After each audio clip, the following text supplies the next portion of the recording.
বিজয় এলে কি করবেন আল্লাহ শিখিয়ে দিয়েছেন। কে শিখিয়েছে? আল্লাহ রাব্বুল আলামিন বলেন, ইযা জাআ নাসরুল্লাহি ওয়াল ফাতহ ওয়া রাআইতান নাসা ইয়াদখুলুনা ফি দীনিল্লাহি আফওয়াজা ফাসাব্বিহ বিহামদি রাব্বিকা ওয়াস্তাগফির ইন্নাহু কানা তাওয়াবা। আল্লাহর পক্ষ থেকে যখন বিজয় আসবে, ও নবী, বিজয় যখন আসবে আল্লাহর পক্ষ থেকে, তখন আপনি দেখতে পাবেন আল্লাহর পক্ষ থেকে মদদ, বিজয় যখন আসবে দলে দলে লোক ইসলামের মধ্যে প্রবেশ করবে। এই বিজয় দেখে আপনি কি করবেন? আপনার জন্য দায়িত্ব তখন ফাসাব্বিহ বিহামদি রাব্বিকা ওয়াস্তাগফির ইন্নাহু কানা তাওয়াবা।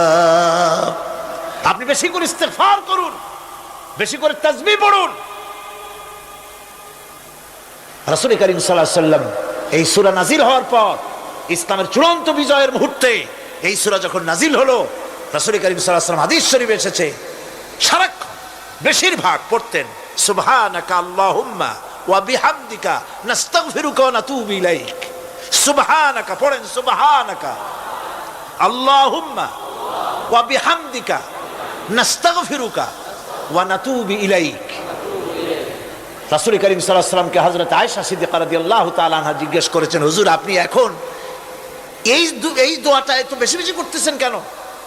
হুজুর বলেছেন, এটা আমাকে পড়তে বলা হয়েছে, আমাকে ইস্তেগফার করতে বলা হয়েছে, আমাকে তাসবিহ করতে বলা হয়েছে। অর্থাৎ বিজয়ে বিনয়ী হও। স্বাধীনতা দেন আল্লাহ, টিকায় রাখার মালিকও সে আল্লাহর প্রতি রুজু হতে হবে, মাথা নত করতে হবে। ঢোল বাজায় জাতির স্বাধীনতা রক্ষা করা যাবে না। গান গে নাটক করে ভারতীয় সংস্কৃতির উলঙ্গ বেহায়া নর্তকী এনে বাংলাদেশের স্বাধীনতা রক্ষা করা যাবে না। স্বাধীনতা রক্ষা করতে পারবে ইমানদার সাহসী সরকার। ইমানদার হতে হবে, সাহসী হতে হবে। স্পষ্ট করে ভারত